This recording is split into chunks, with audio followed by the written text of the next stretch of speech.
এখন আমি একটু স্বরাষ্ট্র মন্ত্রণালয়ের পক্ষে একটু কথা বলি। তোমাদের কাছে মনে হবে আচ্ছা তাহলে পুলিশ কেন কাজ করছে না? তোমরা কি গত আমলে দেখেছো বলে কয়ে বলতো যে গোপালগঞ্জের ছেলেদেরকে রিক্রুট করা হবে, ছাত্রলীগের ছেলেকে রিক্রুট করা হবে। এখন পুলিশ বাহিনীর মধ্যে 10 জন যদি 10 জনের মধ্যে 8 জন যদি তার হৃদয়ে যদি বাকশাল থাকে, 10 জনের মধ্যে 8 জন যদি ছাত্রলীগ, যুবলীগ, আওয়ামী লীগ পরিবারের হয় বা গোপালগঞ্জের হয়, সেই পুলিশ নিয়ে কাজ করা কি সোজা ব্যাপার? সেই পুলিশ কি একদম সরাসরি মানে যেই পুলিশ গণহত্যার অংশ ছিল, গণহত্যাকারীদের প্রধান বাহিনী ছিল, তারা কি তাদের বিচারের ব্যাপারে আগ্রহ দেখাবে? এখন তোমরা বলতে পারো তাহলে নতুন পুলিশ নিচ্ছে না কেন? তোমরা যে কোনো পরিবারকে জিজ্ঞেস করে দেখো, নতুন পুলিশ নেওয়ার প্রক্রিয়া শেষ হতে ওদের তো ট্রেনিং লাগবে, রিক্রুট করতে হবে, আবেদনপত্র লাগবে। এই প্রক্রিয়া পৃথিবীর কোনো সরকারের পক্ষে 1 বছর আগে সম্ভব না, অসম্ভব ব্যাপার। তোমরা যারা বিষয় এক্সপার্ট আছে, তোমাদের পরিবারে পুলিশ আছে, জিজ্ঞেস করো যে নতুন পুলিশ নেওয়ার প্রক্রিয়া স্যার বলছে 1 বছর আগে অসম্ভব। তো আপনাদেরকে এমন একটা সম্পূর্ণভাবে দলীয়ভাবে গড়ে তোলা প্রশাসন, পুলিশ, বিচার কাঠামো, এটার মধ্যে আমাদের অগ্রসর হতে হচ্ছে এবং এখানে আমরা স্লথ হচ্ছি, আমাদেরকে অনেক ক্ষেত্রে বাধা বিঘ্নের সম্মুখীন হতে হচ্ছে।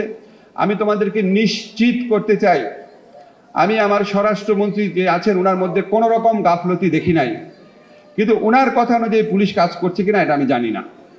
আমার মন্ত্রণালয় এবং আমার আশেপাশে যারা আছেন, আমার অ্যাটর্নি জেনারেল, আমি তাদের মধ্যে গাফলতি দেখি নাই। বিচার কার্যের সাথে যারা ইনভলভ আছে, আমাদের অনেক অনেক বেশি স্ট্রাগল করে কাজ করতে হচ্ছে। তোমাদের সাথে যখন আমাদের ইন্টেন্সিভ মিটিংটা হবে, তখন আরো ডিটেল যা যা প্রশ্ন করবা, সার্জিসকে আমি বলেছি 1 সপ্তাহের মধ্যে বসবো, যা মনে প্রশ্ন আসে লিখে নিয়ে যেও, সেটা আমরা আনসার করার চেষ্টা করব।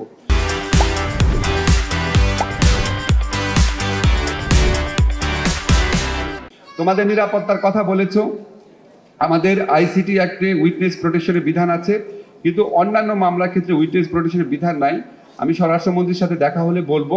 তারপরও আমাদের থেকে ডাটাবেস দরকার। ধরো সারা বাংলাদেশে তো শহীদ পরিবারের সদস্যরা ছড়িয়ে আছে, এটা আমি চেষ্টা করবো, স্বরাষ্ট্রমন্ত্রীকে আমরা বলবো। তোমাদের সাথে যখন মিটিং হবে 7 দিনের মধ্যে, তোমরা আরো স্ট্রংলি বলো। আমি কিন্তু সবসময় তুমি করে বলছি, বিকজ আমি ইয়াং জেনারেশনকে উদ্দেশ্য করে বলছি। আমাদের যারা মুরব্বী আছেন একটু মাফ করে দিয়ে, আমি ওদেরকে একটু বেশি আদর করি, এই জন্য বলছি।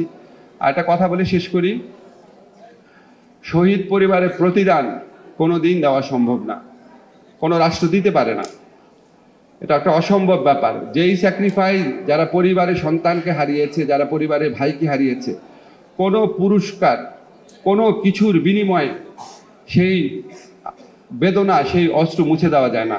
এটা প্রতিদানের ব্যাপার না, এটা হচ্ছে আমাদের দায়, এটা হচ্ছে সম্মান জানানো। আমার একটা মন্ত্রণালয় আছে, প্রবাসী কল্যাণ মন্ত্রণালয়। আমি আগেই স্যারদের কাছে ডাটাবেস চেয়েছি। আমাদের মন্ত্রণালয়ে নিয়োগের ক্ষেত্রে আমি এখানে ঘোষণা করে গেলাম, আমাদের মন্ত্রণালয়ে নিয়োগের ক্ষেত্রে যোগ্যতা সাপেক্ষে এই শহীদ পরিবারের সদস্যদেরকে আমরা অগ্রাধিকার দিব, ঠিক আছে? আরটিজি বলে যাই, আপনাদের পরিবারে আমাদের একটা সরকারি সংস্থা আছে বয়েসেলের মাধ্যমে আমরা লোক পাঠাই, কিন্তু একটু লো স্কিল, একটু কম বেতনের। ব্রুনাইয়ে এখন আমরা লোক পাঠাচ্ছি, জর্ডানে লোক পাঠাচ্ছি, কম বেতনের। একটু আপনাদের পরিবারে যদি মনে করেন ব্রুনাই বা জর্ডানে যাওয়ার ব্যাপারে, জর্ডানে বিশেষ করে মেয়েদের আপনাদের আগ্রহ আছে, আপনারা, আমি অ্যাগেইন আপনাদের ডেটাবেস জোগাড় করব।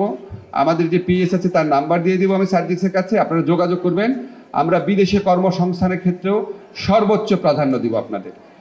আমার যেটুকু করার আছে এটা করবো, আর আমরা সবাই মিলে চেষ্টা করব। আমাদের অনেক দুঃখ থাকবে, কিন্তু রেজওয়ানা যেটা বলো, আমরা তোমরা এখানে কেউ নাই, আমরা হচ্ছে সবাই এই গণ অভ্যুত্থানের পক্ষের শক্তি। কেউ অনেক বেশি হারিয়েছি, কেউ অল্প হারিয়েছি, কিন্তু যারা অল্প হারিয়েছে তারা কিন্তু অনেক বেশি হারানোদের বেদনা তারাও বহন করে। আমরা আপনাদের স্বজন, আমরা কোনো মন্ত্রী বা উপদেষ্টা না, আমরা সেবা করতে আসছি, আমরা স্বজনের মতো সেবা করব। ভুল হবে আপনারা সমালোচনা করবেন, আমরা কারেক্ট করব, আরও চেষ্টা করব। ইনশাআল্লাহ আপনাদের দুঃখ অল্প কিছুটা হলেও মোচন করার জন্য সর্বাত্মক চেষ্টা করব। ধন্যবাদ সবাইকে।